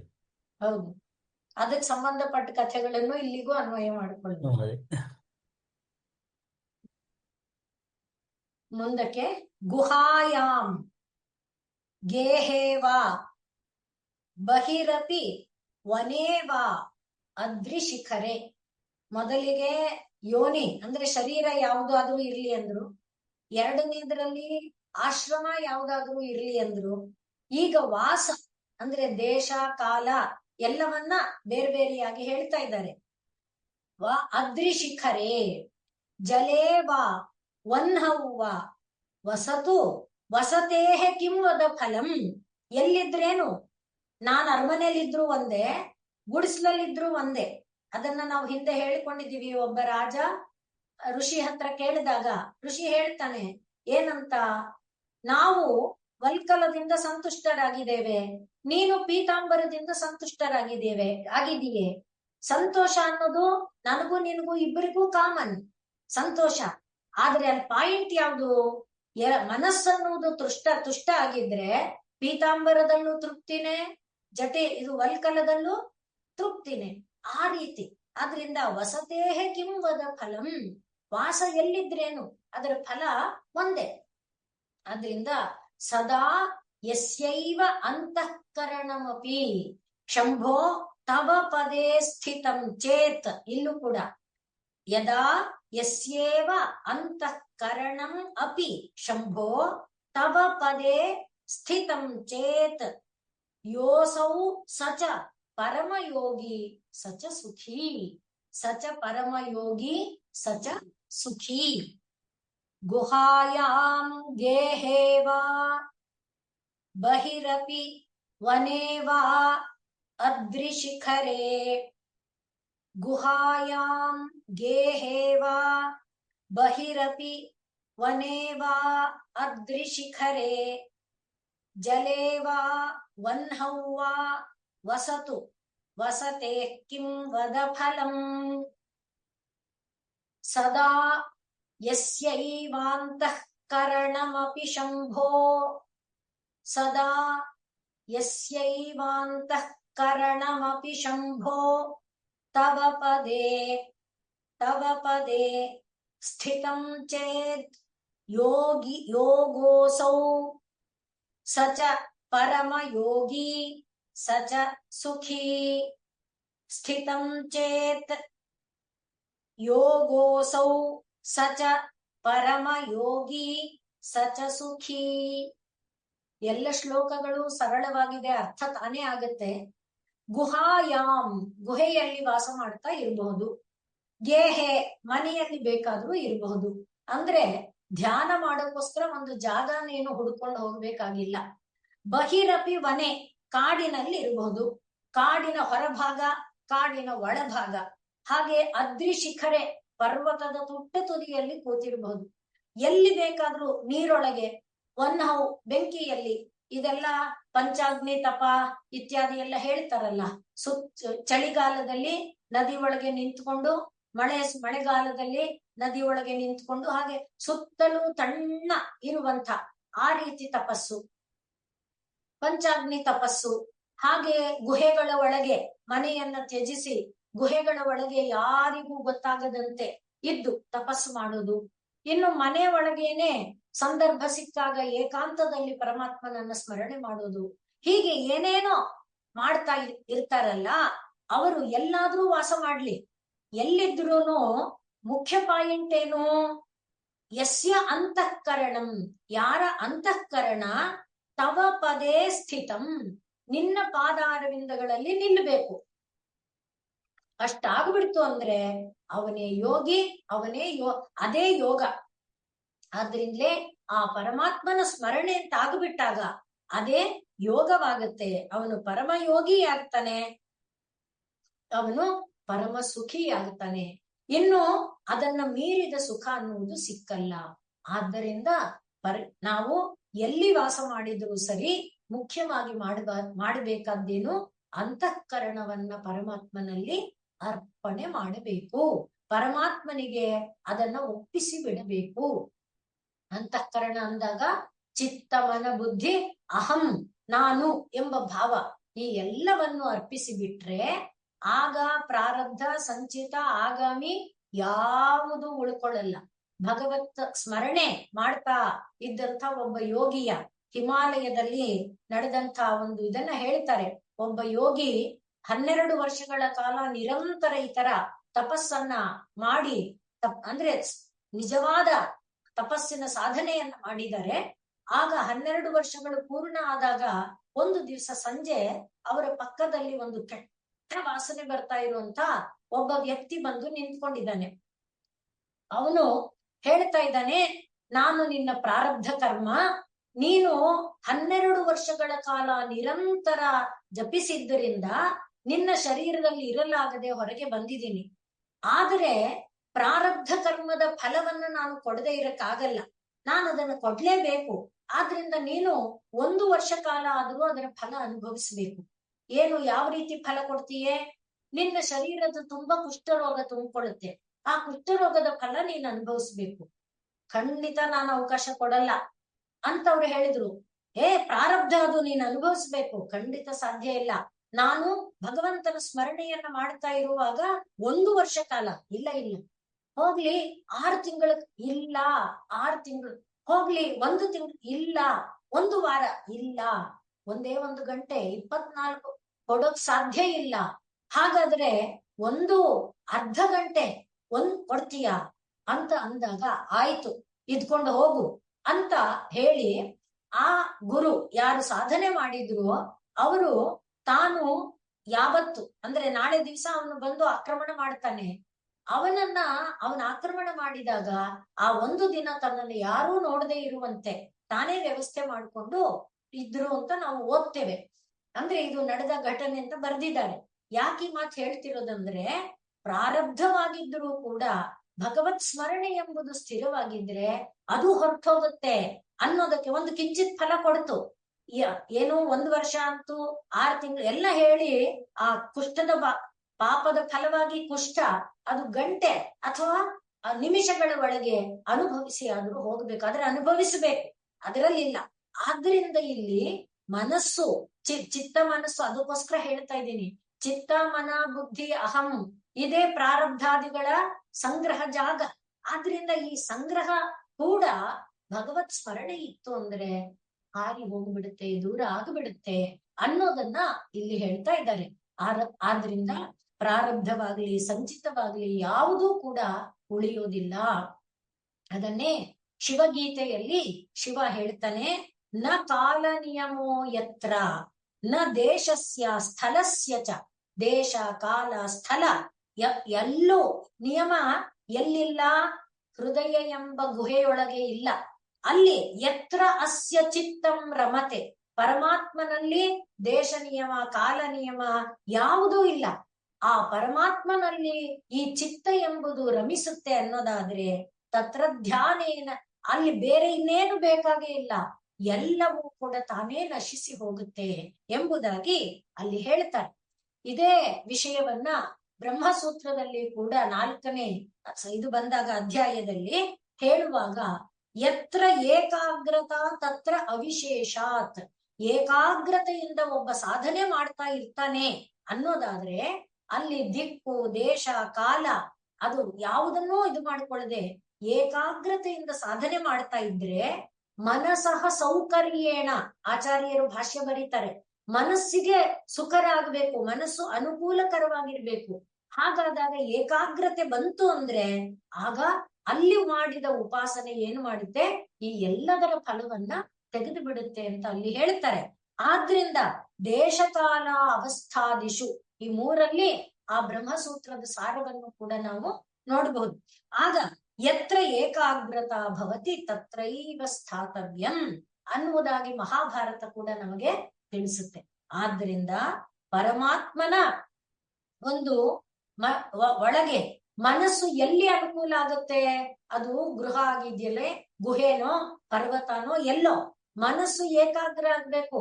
ಪರ್ವತದ ಶಿಖರದಲ್ಲಿ ಹೋಗಿ ಕೂತ್ ಬಿಟ್ಟು ನನ್ನ ಹೆಂಡತಿ ಮನೇಲಿ ಏನ್ ಮಾಡ್ತಿದ್ದಾಳೋ ಏನೋ, ನನ್ನ ಮಕ್ಕಳಿಗೆ ಯಾರ್ಯಾರು ಏನೇನ್ ಸ್ಥಿತಿ ಕೊಟ್ಟಿದಾರೋ, ಇವ್ರಿಗೇನ್ ಕಷ್ಟ ಆಗಿದೆಯೋ, ಅವ್ರ ಎಲ್ಲಿ ಬಿದ್ದಿದಾರೋ, ಈ ರೀತಿ ಚಿಂತೆ ಮಾಡ್ತಾ ಇದ್ರೆ ಅಲ್ಲಿ ಹೋಗಿ ಏನು ಪ್ರಯೋಜನ? ಅದನ್ನೇ ನಾವು ಸುರಥ ಮತ್ತು ಸಮಾಧಿಯ ವಿಷಯದಲ್ಲಿ ನೋಡ್ತೇವೆ. ಇದು ಸಪ್ತಶತಿಯಲ್ಲಿ ಸುರಥ ಸಮಾಧಿಯನ್ನು ಕೇಳ್ತಾನಲ್ಲಪ್ಪ, ನಿನ್ನ ಹೊಡೆದು ಓಡಿಸಿದ್ದಾರೆ ಅಂತೀಯ, ಅವ್ರ ಕುರಿತೆ ಯೋಚನೆ ಮಾಡ್ತೀಯಲ್ಲ, ಹೌದು ಏನ್ ಮಾಡುದು, ನನ್ ಮನಸ್ಸು ಹಾಗೆ ಯೋಚನೆ ಮಾಡುತ್ತೆ. ಆದ್ರಿಂದ ಯಾವುದು ಮಹಾಮಾಯಾ ಪ್ರಭಾವೇನ ಅಂತಾರೆ ಸುಮೇಧ ಋಷಿ. ಆ ಮಹಾಮಾಯಾ ಪ್ರಭಾವ ದೂರ ಆಗೋದಕ್ಕೆ ಮನಸ್ಸು ಏನು ಮಾಡ್ಬೇಕು, ಆ ಎಲ್ಲಿ ಅನುಕೂಲವಾಗುತ್ತೋ ಅಲ್ಲಿ ಪರಮಾತ್ಮನಲ್ಲಿ ಅದನ್ನ ಅರ್ಪಣೆ ಮಾಡಿಬಿಡ್ಬೇಕು. ಶ್ವೇತಾಶ್ವತರ ಉಪನಿಷತ್ತು ಕೂಡ ಅದನ್ನೇ ಹೇಳುತ್ತೆ, ಮನೋನುಕೂಲೇ ನದು ಚಕ್ಷು ಪೀಡನೆ ಗುಹಾ ನಿವಾತಾಶ್ರಯಣಿ ಅಂತ. ಗುಹೆ ಒಳಗೆ ವಾಸ ಮಾಡಿ ಅಲ್ಲ, ಮನಸ್ಸು ಅನುಕೂಲ ಆಗೋದು ಮುಖ್ಯವಾದದ್ದು ಅನ್ನುವುದನ್ನ ಹೇಳ್ತಾ, ಯಾವ ಜೀವಿ ಮನಸ್ಸನ್ನ ಪರಮಾತ್ಮನಲ್ಲಿ ಲೀನ ಮಾಡಿಬಿಡುತ್ತೋ, ಹಾಗೆ ಮನಸ್ಸನ್ನ ಅಥವಾ ಹೃದಯವನ್ನ ಅಂತ ಚಿತ್ತಮನ ಬುದ್ಧಿಗಳನ್ನ ಅಹಂ ಅನ್ನುವುದನ್ನ ಪರಮಾತ್ಮನಲ್ಲಿ ಲೀನ ಮಾಡಿಬಿಟ್ಟ ಮೇಲೆ ಅವನ ಶರೀರವೇ ಏನಾಗ್ಬಿಡುತ್ತೆ, ಪವಿತ್ರ ಕ್ಷೇತ್ರವಾಗ್ಬಿಡುತ್ತೆ, ಅವನ ಶರೀರವೇ ಶಿವ ಆಗ್ಬಿಡುತ್ತೆ ಅನ್ನುವುದನ್ನ ನಾವು ದರ್ಶನೋಪನಿಷತ್ ಅಂತ ಒಂದಿದೆ. ಆ ದರ್ಶನ ಉಪನಿಷತ್ತಿನಲ್ಲಿ ನೋಡ್ತೇವೆ. ಶ್ರೀ ಪರ್ವತಂ ಶಿರಸ್ಥಾನೆ, ಯಾರು ಈ ಒಂದು ಸಾಧನೆಯನ್ನ ಮಾಡಿ, ಸಾಧನೆ ಅಂದ್ರೇನು, ಚಿತ್ತ ಮನ ಬುದ್ಧಿ ಅಹಂ ಅನ್ನ ಪರಮಾತ್ಮ ಅರ್ಪಿತ ಮಾಡಿದಾನೆ, ಅವನಿಗೆ ತಲೆ ಎನ್ನುವುದು ಶ್ರೀ ಪರ್ವತ ಅಂದ್ರೆ ಕಾಳಹಸ್ತಿ. ಹಾಗೆ ಕೇದಾರಂತು ಲಲಾಟಕೆ ಅಥವಾ ಶ್ರೀ ಪರ್ವತ ಅಂದ್ರೆ ಹಿಮಾಲಯ, ಅದು ತಗೊಳ್ಬಹುದು. ಇನ್ನು ಹಣೆ ಎಂಬುದು ಕೇದಾರ ಕ್ಷೇತ್ರವಾಗುತ್ತೆ. ವಾರಾಣಸಿ ಮಹಾಪ್ರಾಜ್ಞ ಭ್ರುವೋಹೋ, ಹುಬ್ಬಿನ ನಡುವಿನ ಜಾಗ ಇದೆಯಲ್ಲ, ಭ್ರುವೋಹೋ ಘ್ರಾಣಸ್ಯ ಮಧ್ಯಮೇ ಅದು ವಾರಾಣಸಿ. ಕುರುಕ್ಷೇತ್ರಂ ಕುಚಸ್ಥಾನೆ, ಎದೆಯ ಭಾಗ ಕುರುಕ್ಷೇತ್ರವಾದ್ರೆ ಪ್ರಯಾಗಂ ಹೃತ್ ಸರೋರುಕೆ, ಹೃದಯ ಎಂಬುದು ಪ್ರಯಾಗ ಕ್ಷೇತ್ರವಾಗತ್ತೆ. ಚಿದಂಬರಂತು ಹೃನ್ಮಧ್ಯೆ, ಚಿದಂಬರ ಎಂಬ ಕ್ಷೇತ್ರ ಎಲ್ಲಾಗುತ್ತೆ, ಹೃದಯದ ಒಳಗೆ. ದಸ್ರಂ ವಿಪಾಪಂ ಹೇಳ್ತೇವಲ್ಲ, ತತ್ರಾಪಿ ದಸ್ರಂ, ಅಲ್ಲೂ ಒಳಗೆ, ಅಲ್ಲೂ ಆ ರೀತಿ ಒಳಗಡೆ ಇರುವ ಆ ಭಾಗ ಇದೆಯಲ್ಲ, ಅದು ಚಿದಂಬರ ಕ್ಷೇತ್ರ. ಇನ್ನು ಆಧಾರೆ ಕಮಲಾಲಯಂ. ಹೀಗೆ ಆತ್ಮತೀರ್ಥಂ, ಇಡೀ ಶರೀರ ತೀರ್ಥಮಯವಾಗಿಬಿಡುತ್ತೆ.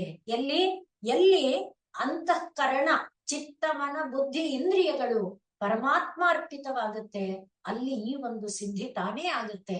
ಆ ಜೀವ ಇರೋ ಜಾಗನೇ ಎಲ್ಲ ಆಗಿಬಿಡುತ್ತೆ ಅಂತ ದರ್ಶನ ಉಪನಿಷತ್ತು ಹೇಳುತ್ತೆ. ಹೀಗೆ ಈ ಮಂತ್ರ ಹೇಳ್ತಾ ಇರೋದೇನು, ವಾಸ ಎಲ್ಲಿದ್ರು ಅದು ತೊಂದರೆ ಅಲ್ಲ, ಇರ್ಬೇಕಾದ್ದೇನು ಚಿತ್ತಮನ ಬುದ್ಧಿ ಅಂತಃಕರಣಗಳು ಅಥವಾ ಅಹಂಕಾರ ಎಂಬುದು ಶಂಭುವಿನ ಪಾದಾರವಿಂದಗಳಲ್ಲಿ ನೆಲೆಸಬೇಕು.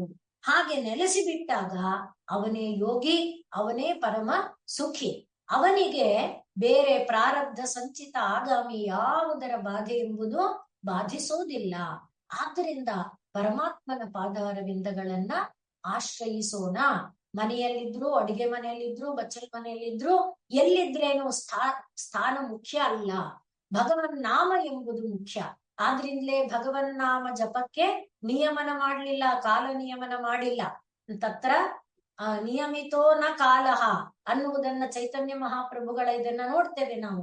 ಆದ್ರಿಂದ ನಾಮವನ್ನ ಮಾಡಿ ತತ್ರಾರ್ಪಿತ ನಿಜ ಸರ್ವಶಕ್ತಿ, ಅಷ್ಟೇ ಅಲ್ಲದೆ ನಿಯಮಿತೋನ ಕಾಲ, ಕಾಲವನ್ನ ನಿಯಮ ಮಾಡ್ಲಿಲ್ಲ.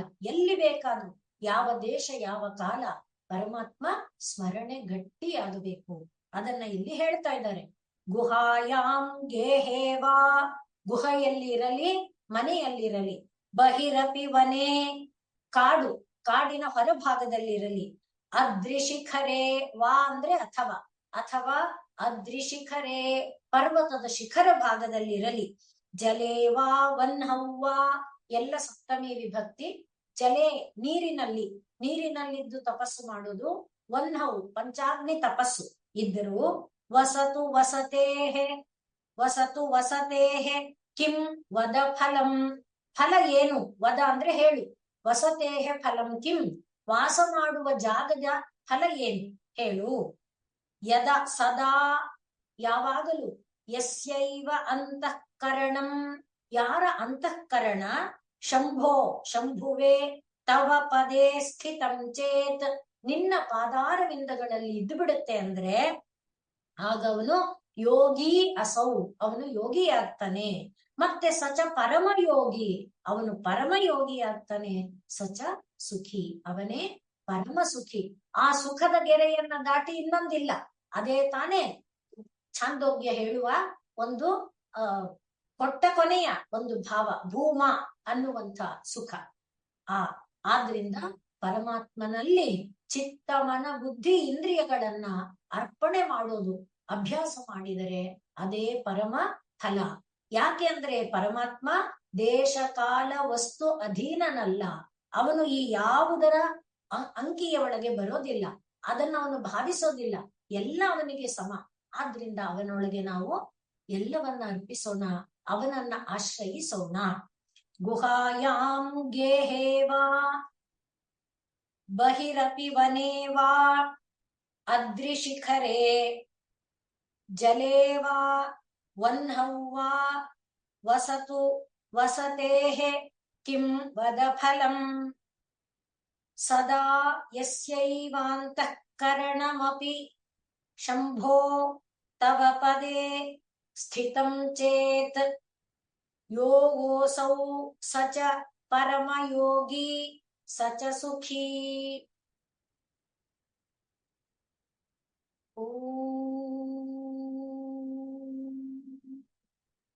ಪೂರ್ಣಮದಃ ಪೂರ್ಣಮಿದಂ ಪೂರ್ಣಾತ್ ಮುಚ್ಯತೆ ಪೂರ್ಣಸ್ಯ ಪೂರ್ಣಮಾದಾಯ ಪೂರ್ಣಮೇವಾವಶಿಷ್ಯತೆ. ಓಂ ಶಾಂತಿ ಶಾಂತಿ ಶಾಂತಿ. ಸರ್ವೇ ಭವಂತು ಸುಖಿನಃ, ಸರ್ವೇ ಸಂತು ನಿರಾಮಯಾಃ, ಸರ್ವೇ ಭದ್ರಾಣಿ ಪಶ್ಯಂತು, ಮಾ ಕಶ್ಚಿತ್ ದುಃಖಭಾಗ್ ಭವೇತ್. ಹರಿಃ ತತ್ಸತ್. ಶ್ರೀರಾಮಕೃಷ್ಣ